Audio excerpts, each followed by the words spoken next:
বাস্তুশক্তি মঙ্গল কলস হল বাড়িতে ইতিবাচক শক্তি, সুখ, সমৃদ্ধি এবং সম্পদ আকর্ষণের একটি মূল প্রতিকার।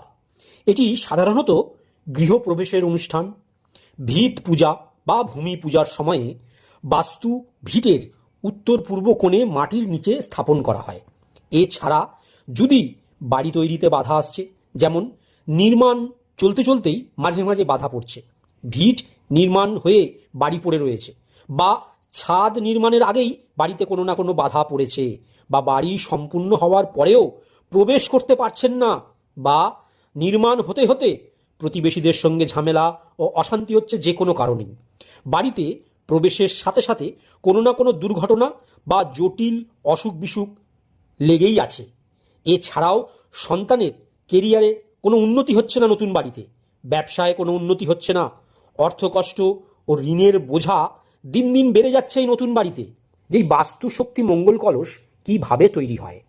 প্রথমে এইরকম একটি তামার কলস নিতে হবে।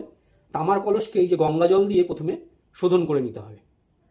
কলসের মধ্যে আমরা এই পিরামিডটি দিয়ে দেবো। এই পিরামিডের মধ্যে তিনটি যন্ত্র আছে, দেখুন এর নিচেও একটি পিরামিড আছে, তার নিচেও পিরামিড আছে, আর এর উল্টো পিঠটাকে উল্টালেই আপনি কিন্তু বাস্তু পুরুষের যে যন্ত্রম সেটা পাবেন।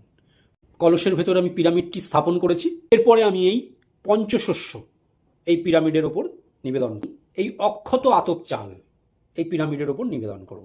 সে বা হলুদ সর্ষে এর মধ্যে এই কলসের মধ্যে আমি নিবেদন করব। 5 রকমের জড়িবুটি আমি এর মধ্যে দিয়ে দেবো।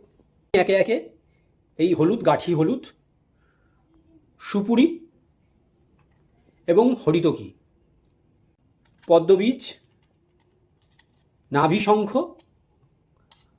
আর হলুদ কড়ি, রক্তগুঞ্জা 21টি রক্তগুঞ্জা এর মধ্যে দিয়ে দেবো। নবরত্ন এবং পঞ্চধাতু, দেখুন এই নবরত্ন আর পঞ্চধাতু। এরপর আমি নিবেদন করব আমি এই পঞ্চলক্ষ্মী, গঙ্গা মাটি, এটা গঙ্গা মাটি আমি একটু শ্বেত চন্দন, তারপরে আমি নিবেদন করব রক্তচন্দন, নিবেদন করব কর্পূর। আমি এই বাস্তুপুরুষের প্রণাম মন্ত্রটি নিবেদন করব। অগরু ছড়িয়ে দেবো। আমি তুলো দিয়ে এই কলসের মুখটিকে বন্ধ করে দেবো। পরিশেষে আমি এই হলুদ শালু দিয়ে এই মঙ্গল কলসের মুখটি বন্ধ করব এবং মৌলি সুতো দিয়ে বেঁধে দেবো। পরিশেষে এই বাস্তুশক্তি মঙ্গল কলসকে বিশেষ পূজা পদ্ধতি দ্বারা এনার্জাইজ করা হয়। যারা যারা আমার থেকে এই বিশেষ মঙ্গল কলস সংগ্রহ করবেন তারা স্ক্রিনে দেওয়া নাম্বারগুলোতে দ্রুত যোগাযোগ করতে পারেন। ওম বাস্তুপুরুষায় নমঃ।